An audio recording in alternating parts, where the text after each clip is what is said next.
3, 2, 1. You ready?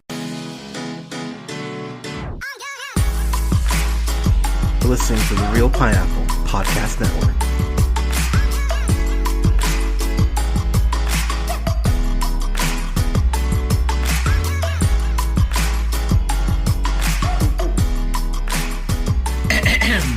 Good evening, everybody. Thank you so much for listening. This is the Real Pineapple. This is your humble host, Hunter, here. I've got a quick review here for the first teaser trailer, which they showed at the end of Spider-Man No Way Home. I figured that it just leaked so much, Marvel went, fine, whatever, let's just put this out.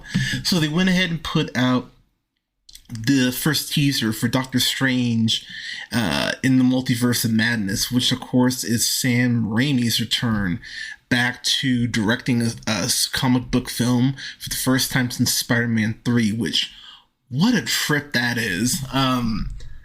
This comes out in May, no official release date yet, but it's May of this year. And I will say, considering the awesomeness that Stephen Strange shows in No Way Home, I really loved him and Peter's dynamic, but the fact that we're going to get basically Marvel's first horror film, I'm excited because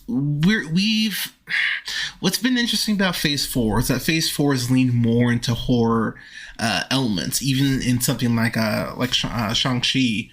There's definitely a horror element to the Ten Rings, and WandaVision had one of my favorite scares all this past year with the dead vision that Wanda saw. That's still one of those, like, oh my god. And that Miss Minutes jump scare you get in the Loki season finale, damn you, Marvel, for that. So we've been seeing more and more dips and turns into horror, but this looks like this is Marvel more than they have before, going all in with it. So just as far as what I noticed, few things here. So the movie really should be called Doctor Strange, What the Fuck Did Y'all Do?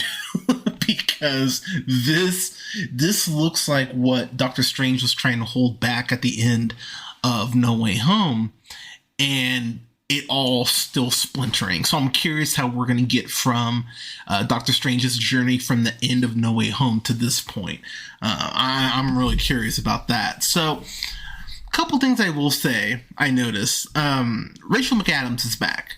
I'm really happy Rachel McAdams is back, because Rachel McAdams, she's a win in pretty much anything she's in. She's one of the best actresses we have. What I'm curious about is how much explanation we're going to get for who Christine ends up marrying, because, because when I'm assuming what they're going to do is talk about the fact that Doctor Strange blipped, therefore, him and Christine weren't able to, keep seeing each other or, potentially explore a relationship. And so, she moved on. I think that's exactly what they're going to do. So I'm curious to see, the potential anger that Strange has for things that are outside of his control. So I'm hoping we get a little exploration on that front. But it'll be interesting to see if she's just marrying some, average Joe, or if she's marrying someone that's going to be, important to the film. So I'm curious how they're going to go ahead and address that.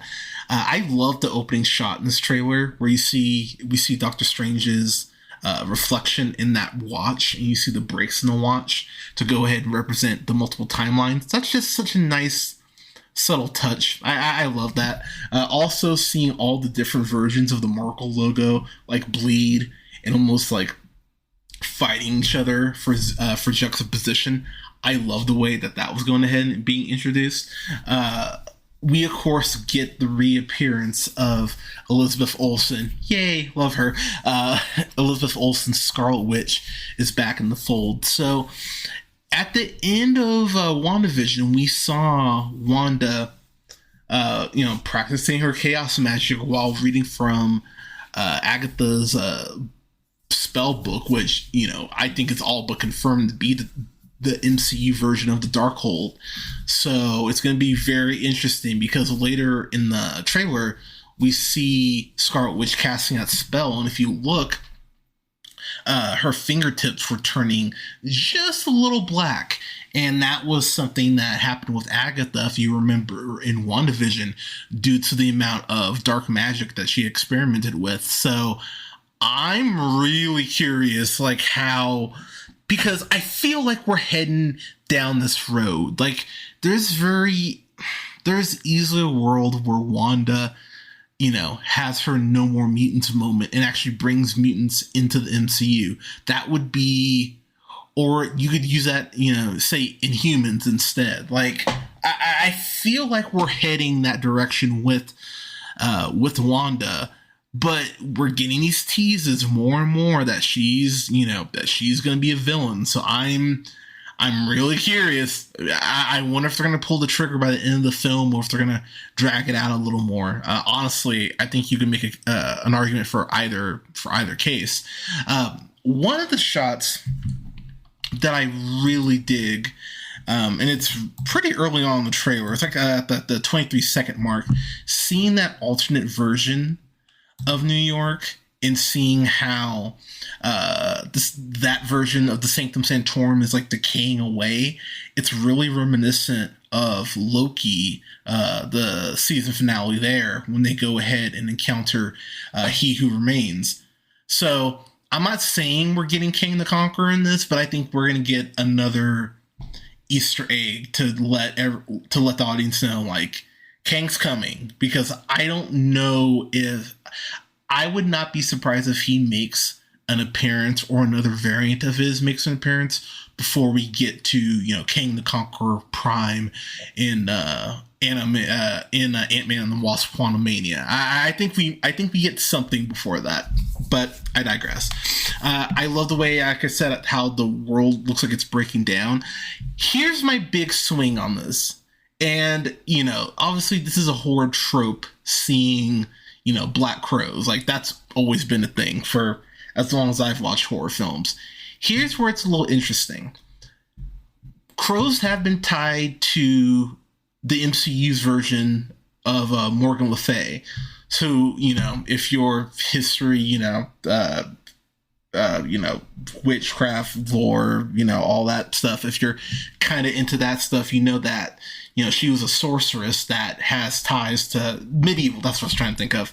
She has ties to King Arthur. She's his half sister.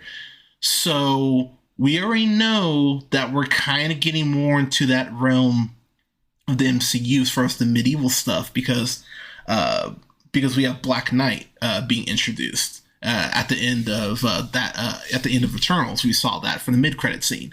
So, is that how we get Morgan Le Fay in the MCU? I mean, that would make sense to go ahead and start building out the magic portion of the MCU. I mean, her being a sorceress would make sense, and that would be another powerful, person down the road that you have to worry about. I mean, she could team up with Agatha for all we know, or be the reason Agatha gets out of Westview. So. I think that crow's there very specifically. Again, I could be taking a big swing and be completely wrong, but I'm excited to see if that ends up being the case. And then the last two things I'm going to bring up, I think the big thing that most people were like, oh shit, that's cool. At the 41-second mark, we get the very classic comic look of America Chavez. And that, so first off, that's awesome. I'm so happy we're getting this character finally being introduced. So very quick summary on her. She has multiple types of powers. She was raised in a separate reality by her magical mothers and then ended up gaining abilities and ends up fleeing her reality, which is why I think she's in that random room. I think that's her initially escaping the reality she's in. Fun fact, she can actually punch holes in realities and jump between realities. So she might just punch her way out. I don't know if she'll be that strong by the time that we are introduced to her, but I mean, that's a hell of a way to establish her power base. So go ahead and just have her punch through her reality. And the one other thing I wanted to point out, just because I find it interesting that this is actually in the trailer.